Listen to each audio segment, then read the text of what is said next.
Latest chapter of Boruto. I think it hit pretty hard, but um, a lot of people out there aren't really like they're not actual Boruto enjoyers, which I think is a little crazy. Um, and why I like read a series so much and be like so invested in it just to like be a hater of it. That's just like um my viewpoint. But Boruto Tsubu Vortex chapter 26. Actually, I haven't read the entire official. I've read parts of it, but I'm just gonna go through it here and kind of give my like thoughts on all the significant plot points, and we'll kind of go from there. All right, so uh, I really don't know like what people are and aren't talking about. So I'm not really on like social media like that or social media that Boruto is active on, like that community. Um, Sorry, you probably can hear me like taking those breaths, like, but I don't know how to.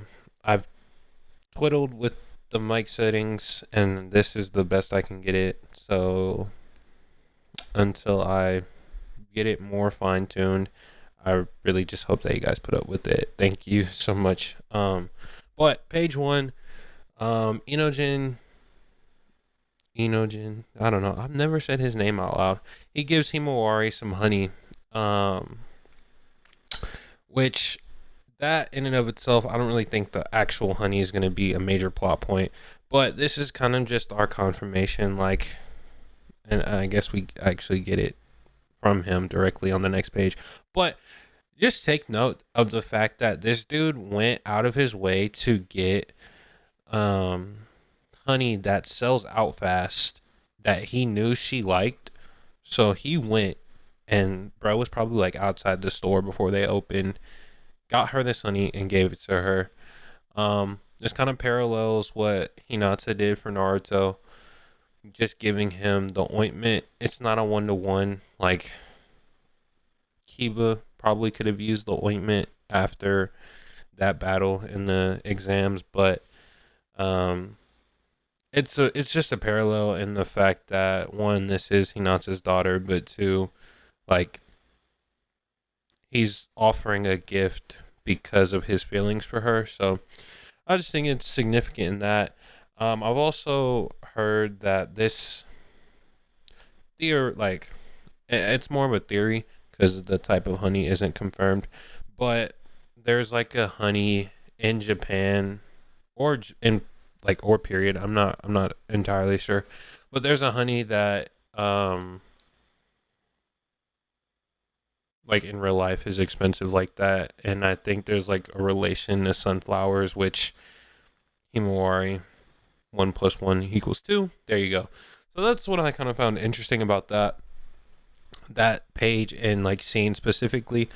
But um we transition to outside of the Uzumaki household, and then we've got Koji speaking through the toad, just like, yo, keep it real with me, big dog. You like her? And Inojin's like, huh? Like the toad is talking, and I'm like, bro, you know what I'm saying? You draw pretty pictures and they come to life. I don't really think you should be all shocked by a toad talking. I'm just kidding, just kidding.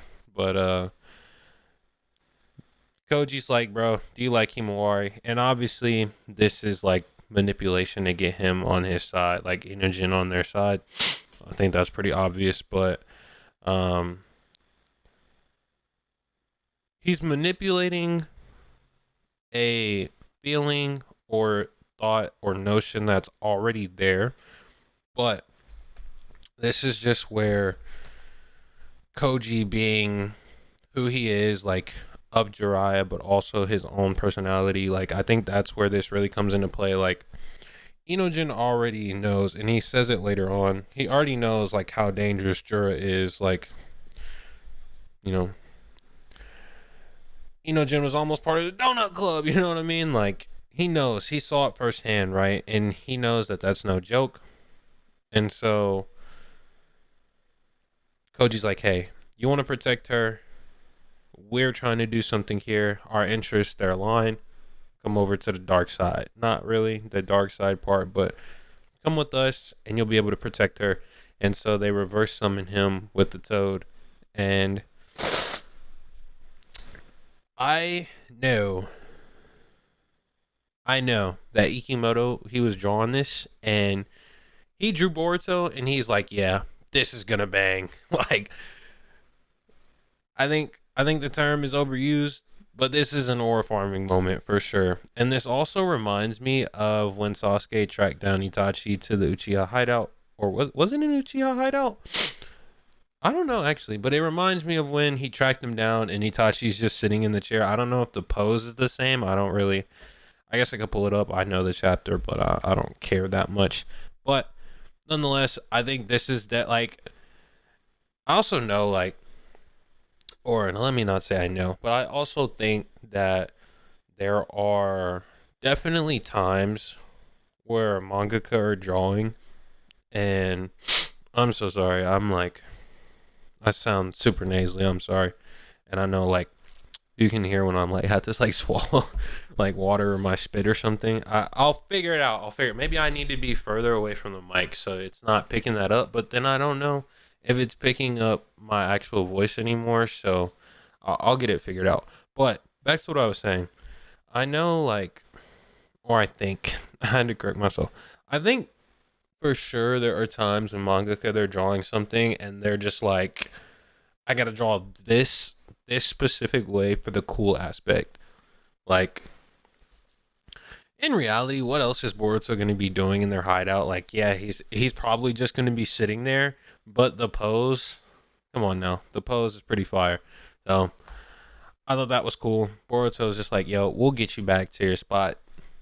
You know, just help us out, bro. Like, and this hits a little deeper because the omnipotence, like, a lot of the stuff that goes on in this story is going to hit a little deeper for the readers because, like, we know that things are switched, right? Like, Inojin doesn't know that Boruto and Himawari are siblings, right? He thinks that's her and Kawaki, not her and Boruto. And so we've got Big Brother here, like, Boruto's aura farming for sure, but he's also like overprotected Big Brother, like, yo, you like my sister kind of thing. So we got that aspect to it, and I'm a little, I don't know, I'm actually a little I'm a little confused as to why Jura's crying here. I didn't really pay attention to it. Oh, okay. I don't know. The first time I read the chapter, I didn't really pay attention to this scene a whole lot. But I guess he's just reading one of the books he got from the Konoha library. So there's that. Hidari's like, yo, what we got going on, bro? Why are you crying again? And then we see Mamushi here, which he'll have his scene in a second. You know what I mean? But let me read. Let me glimpse over the dialogue really quickly. He's on his kick about love and stuff, and he's just talking about Matsuri. I think he's having a little flashback just to kind of the things that she was experiencing when she was face to face with Konohamaru. Bling blow, bling blow. Talking about love, and it's here. It's here we kind of get that shift in focus. Like, hey, there's still another Shinju we haven't really tapped into, and now that I'm thinking about it, these are the only 3 left, huh? Because Matsuri's destroyed, and then Ryu. Okay, so yeah. Wow. I didn't really, like, I knew, but I didn't really put it together that it was just these 3 left. So it's going to be interesting to see how this, like, unfolds, because we still need to see, like, what evolution is like for them, like somebody getting absorbed. But I don't really think we'll see it from Hidari, just because his target is Sarada, unless, like, Ikimoto wants to take the route of, like, Hidari's target becomes not only Sarada but Sakura too, and he, like, devour Sakura. I don't really see it going that direction. It could. I don't see it though. Honestly, I think it'll be one of the well. I don't know. I could see Hidari being like an end game Shinju for sure, just because of the Sasuke connection. I think Sasuke and Naruto are being kept out of the story for sure, like on purpose. Obviously, it's on purpose, but like Kawaki could have unsealed Naruto at any point, right? There's a reason outside of in universe he hasn't, right? Like that's a writing choice. Which sounds like a duh thing, but it's also like when you read interviews and listen to them, like the stories about the kids now, right? Like if you keep Naruto and Sasuke in the story, you keep hope around, people are just gonna want the story to be Naruto and Sasuke, even though it's Boruto. That's what I mean by it's a writing choice, right? Like keeping Naruto and Sasuke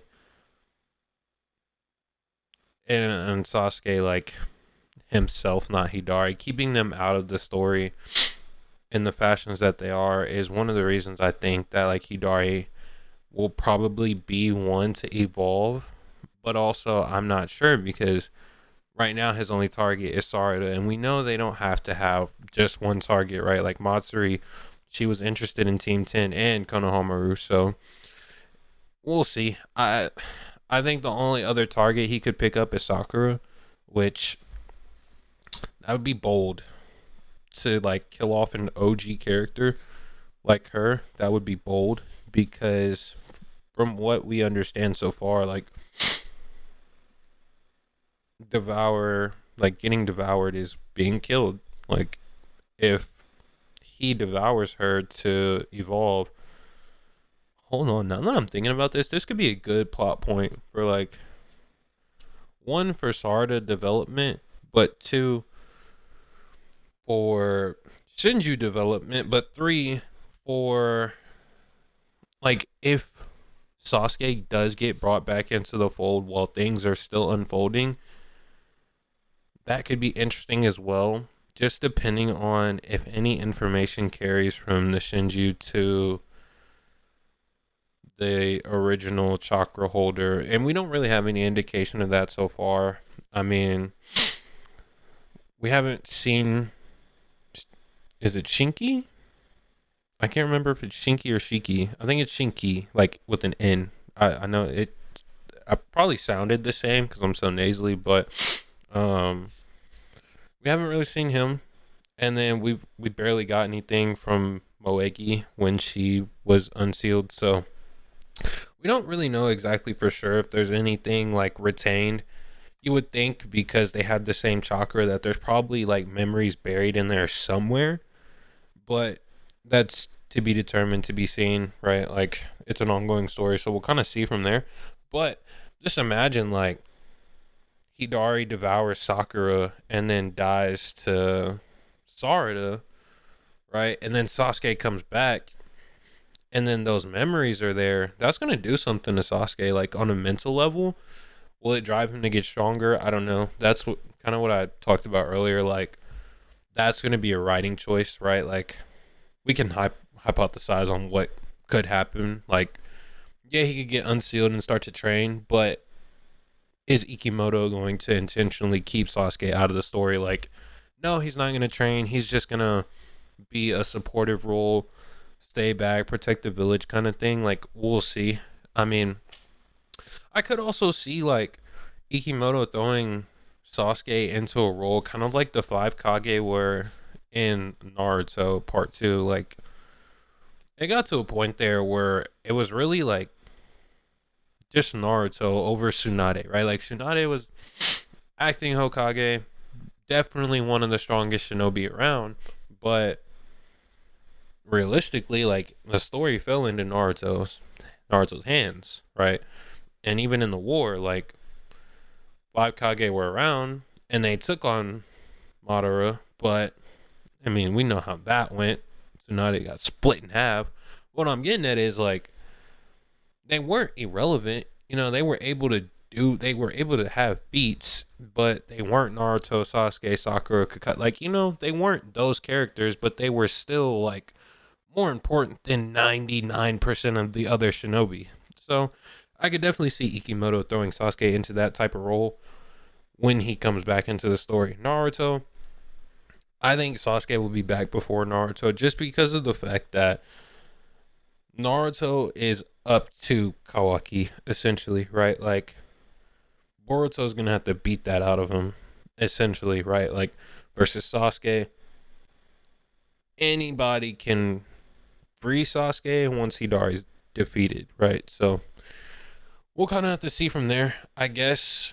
Like, and this is literally just like theory territory now, but like, a thorn bulb could be destroyed, and then what happens? Like, would Hidari just come back from the cube in the Shinju hideout? I don't really know. I've gotten way off track from the chapter here, but that's kind of the point of why I have this. I'm doing this platform, just like it's for me to yap. And if you want to listen, I appreciate you listening. I love you. Thank you. But back to the chapter. Let's reel it back in here. We've got my boy Mamushi here. That's how I got off track. I got to realizing like there's just 3 of them.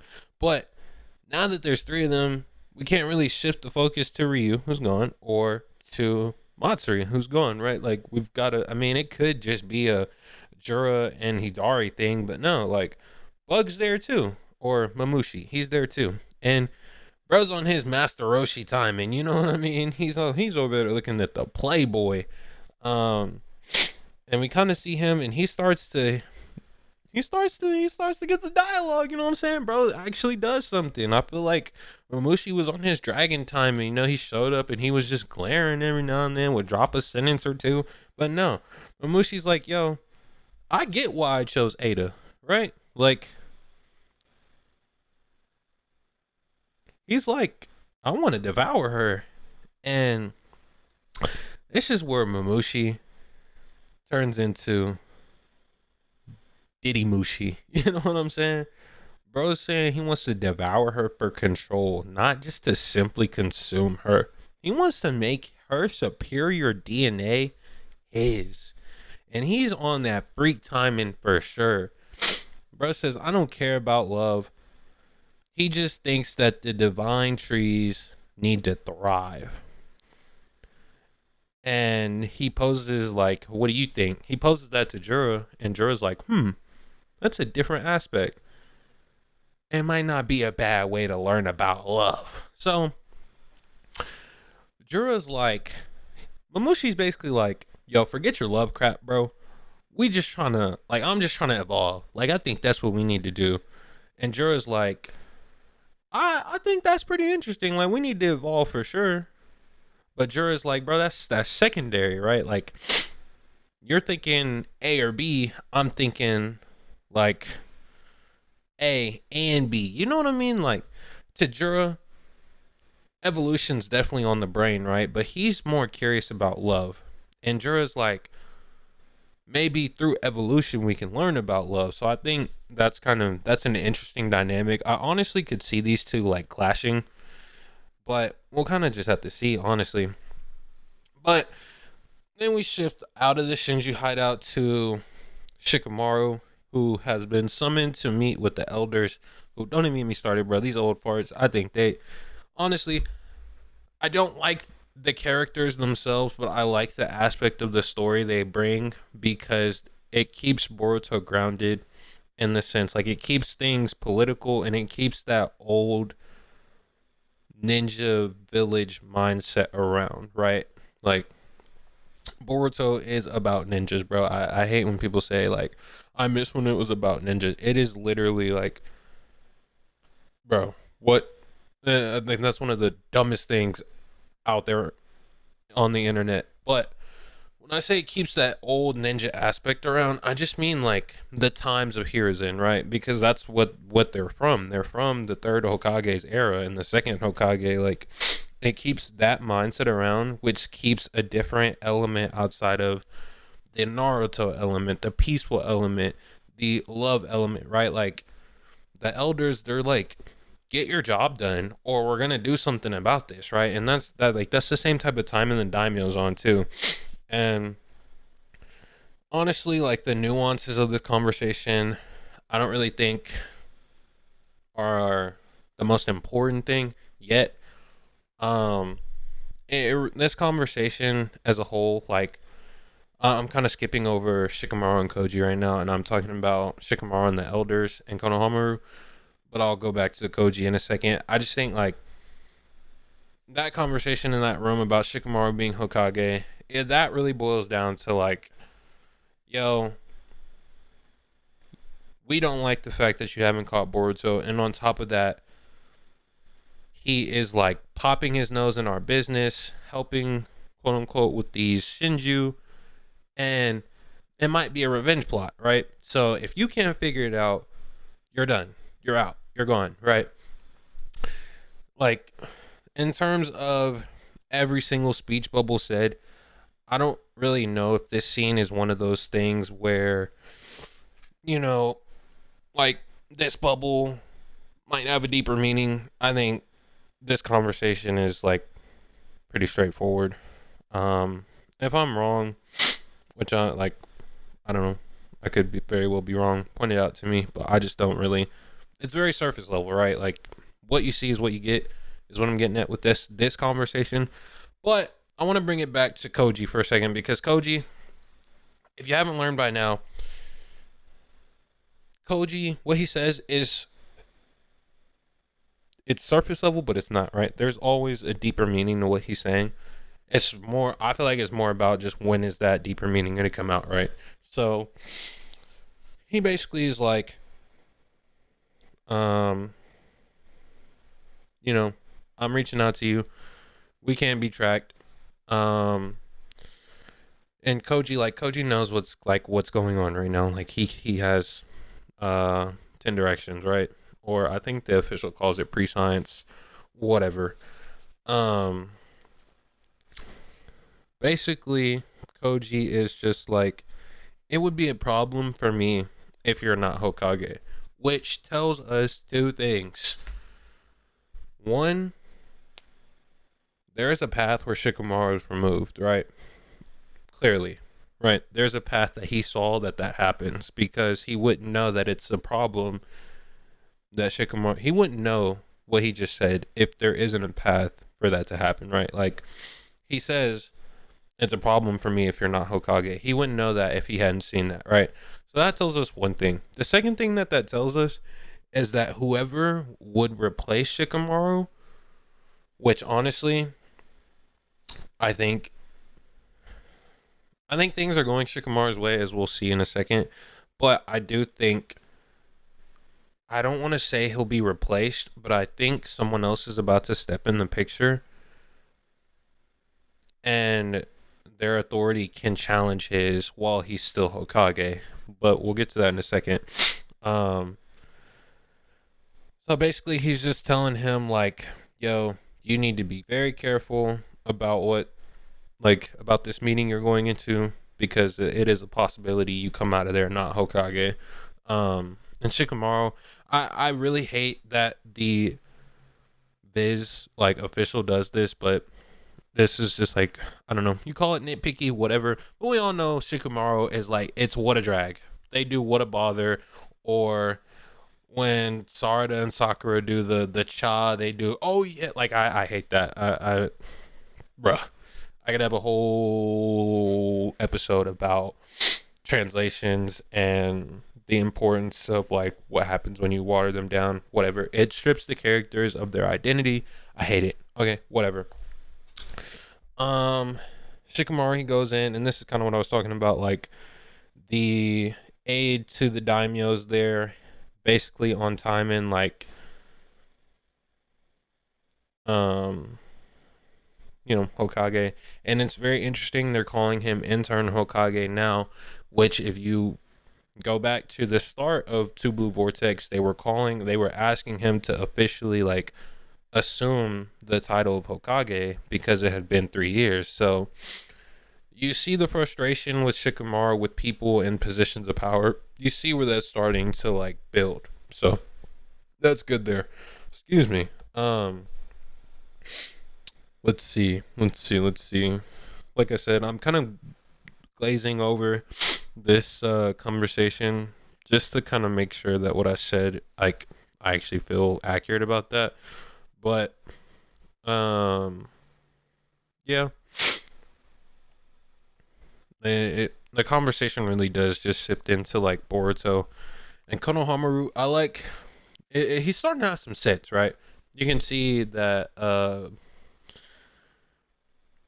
I think there's some trust for Boruto building in the back of Konohamaru's mind, which is why he's willing to stick up for Shikamaru here. But I'll have to go back and reread. I probably should have did that before I recorded, but I can't remember if Shikamaru was involved with the plot to release Boruto from the interrogation when they caught him. I can't remember. I can't remember if that was like Shikamaru directly to Mitsuki or if that was through Konohamaru or he knew about it. But the fact that he's about to be interrogated is very interesting. Um, it's interesting for a lot of reasons because I'm pretty sure publicly Konohamaru has not really been like a Boruto supporter, but that's kind of the interesting part of this blanket interrogation tactic. Like, if you've had any contact with him, you're getting interrogated, right? And Shikamaru, his turn will definitely come just because of the fact that like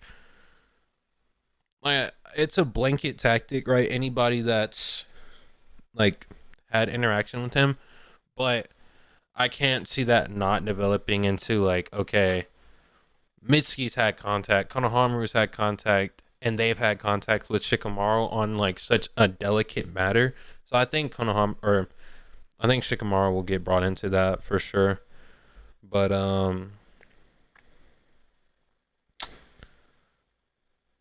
Jin's, complaining about the rules, blah blah blah. He's kind of being snarky, like, yo, is this how you guys always operate? Um, but Koji's like, yo, bro, like the world is out to get us, right? Like we gotta do stuff this way. And then he's like, bro, you chose like we asked you if you wanted to work with us, bro. Like there was manipulation for sure from Koji, but like at the end of the day, Jin definitely was like, all right, like I'm gonna go. So they're um they're like, bro, you chose this, right? And Boruto's like, the enemy, they're not gonna stop at following the rules, right? They're gonna do what they need to do, so we got to do what we need to do. Which I really like that development from Boruto, which I feel like is just another aspect to his development that people try to misconstrue that Boruto was the brat. Like ever since the fight against Momoshiki, bro has just been developing further and further. Like, but you can really see like over the past 3 years, he's really developed into that old school ninja, right? Like Boruto's not like his dad, right? He's more like Sasuke, right? And Sasuke is more of a product. The Sasuke mindset is more of a product of like the times they grew up in, right? Like Naruto is about love, peace, like talk no jutsu. That's the thing. Sasuke is a ninja. Like he will try to defer to Naruto's way of doing things, but at the end of the day, he'll do it.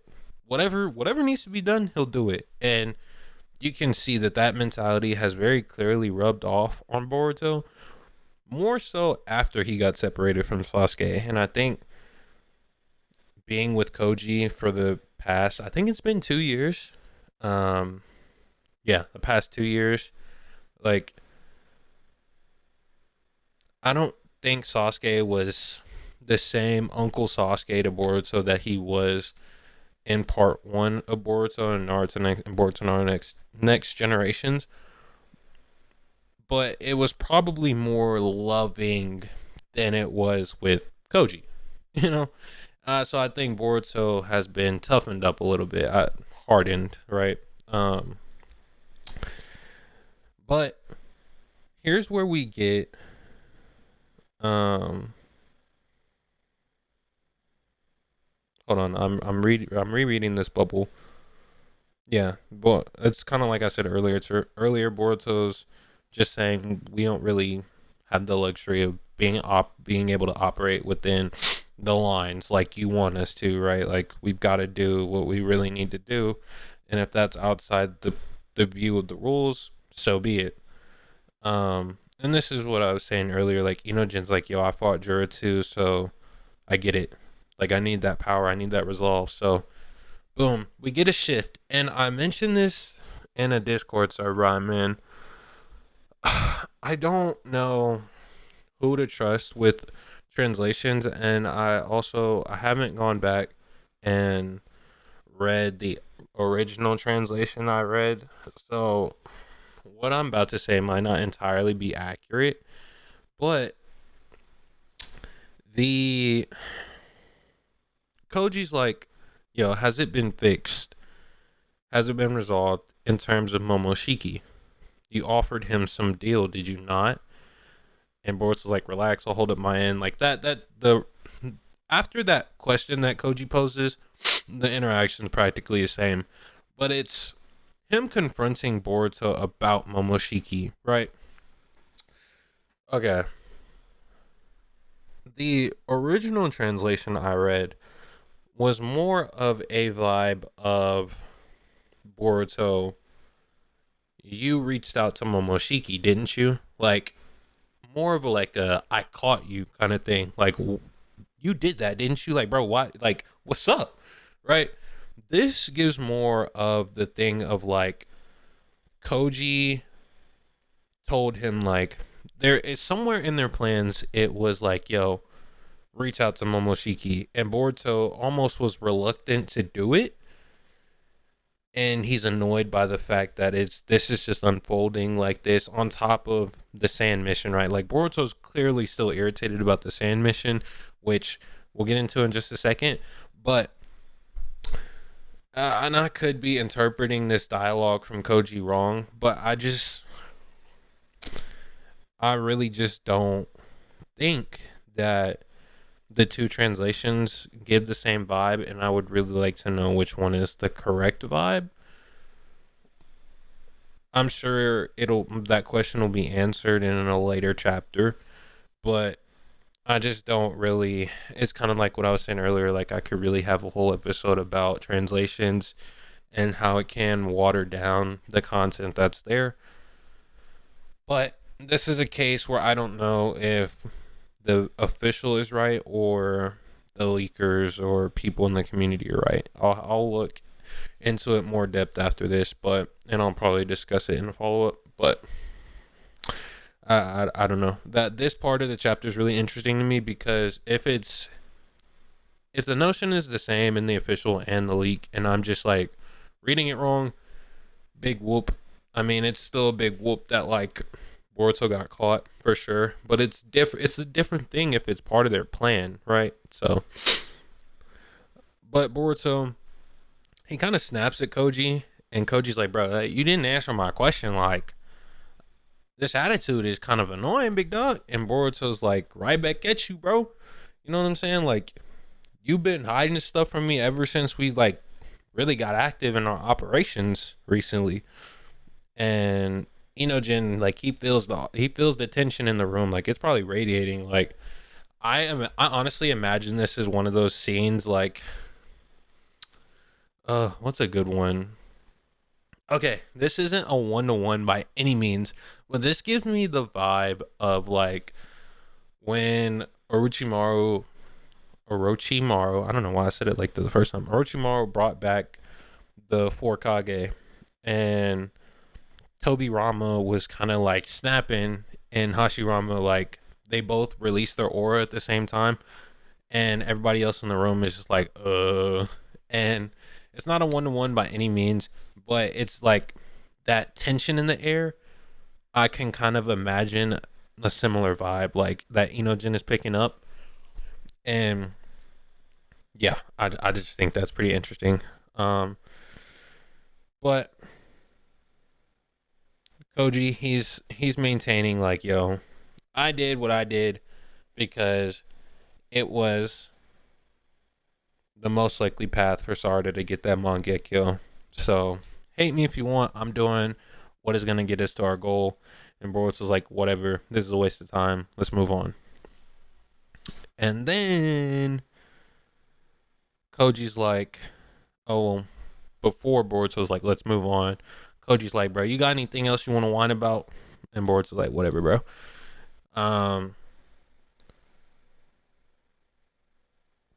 And it's here that Koji kind of reaches out to Shikamaru about the recap, and he like lets him know that Konohamaru is being interrogated, and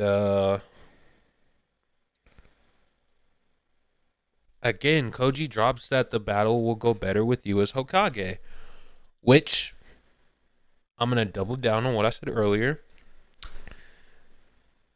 Two things. There's this path where in the next week Shikamaru is not Hokage, and second, there's someone who can challenge Shikamaru's authority as Hokage that's not a daimyo that can make this really rough on everybody, because they're not gonna be as open-minded, probably. I don't know. I don't really know why it would go more rough with the person I'm thinking, but I mean, that's the alternative. Like Shikamaru, things would go more smoothly. But take Koji with a grain of salt, because, you know, like, Koji was willing to let Konohamaru die when he definitely didn't need to. But Koji's going off of logic. Numbers, statistics guy, basically. But he's like, in a week, Mamushi's gonna pop up. So get ready. His target's Ada. And here are his abilities and how to deal with them. And this last part of the chapter, I'm personally not too interested in, and the dialogue itself, I don't really think matters. Let me back that up. Every bubble definitely doesn't matter. Big picture, blanket dialogue does matter. Basically, Ada's getting that girl talk she so desperately craves. Sarada and Sumire, they're like still pretending, but they start talking about their feelings for Boruto, and we get that confirmation like, people in Ada's presence aren't supposed to be in love with anybody else before her in her presence, right? Not that they can't love anybody else, but in Ada's presence, Ada is number one, and whoever else is number two. And they're not really executing that, so Ada and Damon catch on, and right at the end, my mouth is dry, so I keep like, you know what I'm saying? I'm sorry if that's annoying, but right at the end, Sarada and Damon, they kind of catch the same vibe, the same wavelength, right? And Damon literally blitzes them and grabs Sarada and Sumire by the neck. And Sarada cuts on the Mangekyo. Ada's observing. That's the cliffhanger for the chapter. And that's just like, that's a speed feat, right? Like, he blitzed her so fast, she couldn't, like, react. She couldn't get out the way before she got grabbed. And an important thing to note here is that Sarada cut on the Mangekyo before Damon left his feet. He took a step off the wall that he was leaning on. She cut on the Mangekyo, and she tracked him the whole way. I think that is important to, like, right? She tracked him the whole way, as I would honestly be able to hope she would be able to do. But nonetheless, she couldn't get out the way. It's one of those things like, Sasuke could see Ishiki and Jigen's rods, but he was still getting hit by them. That's the kind of vibe I'm getting. So if that is like a similar thing, that just means Damon is still a whole tier above her, right? Like, Sarada is clearly Shinju level. She easily beat Ryu. But that just means Damon is a whole tier above her. And when I say Shinju level, I just want to make it very clear right now. Jura is a tier above the other Shinju. Um, I think Boruto, Kawaki, Sarada, all the Shinju, and who else am I forgetting? I don't think I'm actually forgetting. I don't think I'm forgetting anyone. I think those characters are all Shinju level, right? But there's tiers to it, right? Like personally, I think Boruto in his base is above Sarada. I think Kawaki no limiters is below the both of them. Or sorry, Kawaki with limiters is below both of them. I think Kawaki without limiters, like no limiters, Kawaki is above Boruto. So we'll kind of go from there. But that's all that to say. Like in the Shinju category, I think there are layers, like levels to it.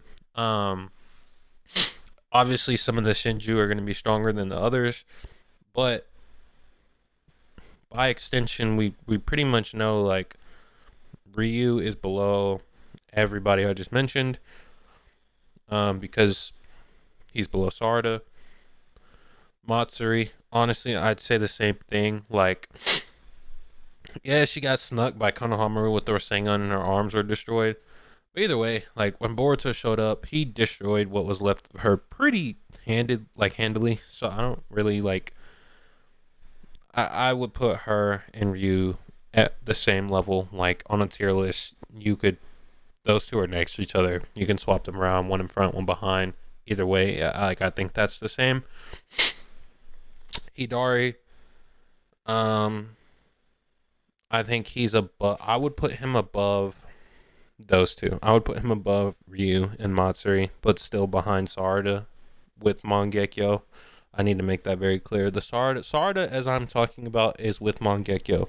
Without, I would say she's below Shinju level. But, and I just mean like the tier below. I would put her on the same level as like No Limiters Code. Mamushi,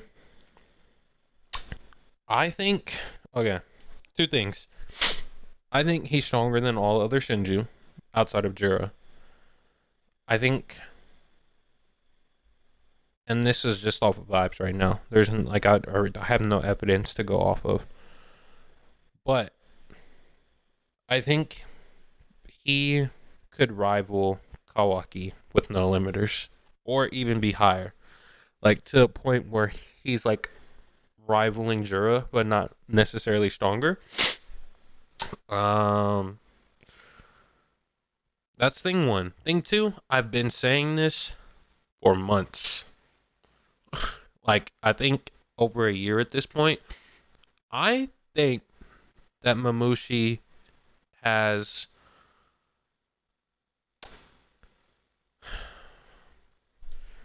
I think he has like a watered down Senrigan.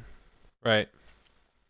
Like, we know that the Shinju can have. Are they called Shinjutsu?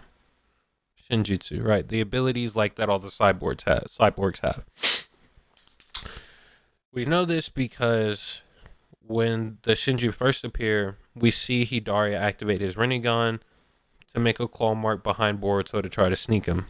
So he has the claw mark power like Claude, like he can like code. Claude. Tongue twister. We know he can use his Rinnegan to make them spawn, right? I think Mamushi has either the abilities of the Senrigan, like in terms of he can see anywhere anything is going on. He either has the full abilities or he has a watered down ability to where he can just kind of like see whatever he wants to see. Kind of like, I don't know. It's hard to say. I'm basing this off of the panel where Ada was looking in on them and he like spoke to her, like, and looked her in the eye. One of two things. He either just sensed her, which I don't really, it's it's hard for me to say that he was able to sense her and Juro wasn't, right? That's why it's hard for me to say he just sensed her. So I would say he's at least able to see her. But I just don't think that would be like an ability, a good ability. Like just being able to see Ada, maybe because that's his target, but I don't know. I don't think so. I think he has a watered down Synergon where he can look into the present anywhere he wants to. So I think that's his ability. I've yapped a lot. My mouth is super dry. I keep like having to swallow my spit to like water my mouth. But that's kind of my thoughts on this latest chapter of Boruto. Um, I'm gonna do this one dedicated Boruto episode once a month. And then as people discuss it more, as I learn things more, I'll sprinkle 10, 15, 20 minutes of Boruto in the other episodes. This episode, I don't know if it'll be shorter or longer. I'm almost at 47 minutes now. Um, but we'll kind of do this dedicated Boruto episode once a month, and then we'll sprinkle it in with whatever else. One Piece is back next week, off a break. I'll have to look at the schedule. I don't know if we're getting a like I don't know if we'll get 3 chapters in a row, but we'll see. One Piece is back next week. I'm starting to read some manga that I'll discuss in the next chapter or episode. I'll like drop what those are. But next week, I'm gonna look into some of the translation stuff that I mentioned in this episode. So we'll talk about that next week. We'll talk about One Piece next week, and then we'll kind of just go from there, gang. Thank you for listening. Thank you for putting up with my poo-poo mic issues. Yeah, I will check you out next time. Thank you. Love you. Hit that sub button, like button, comment down below if you enjoyed, and I will catch y'all in the next one. Peace.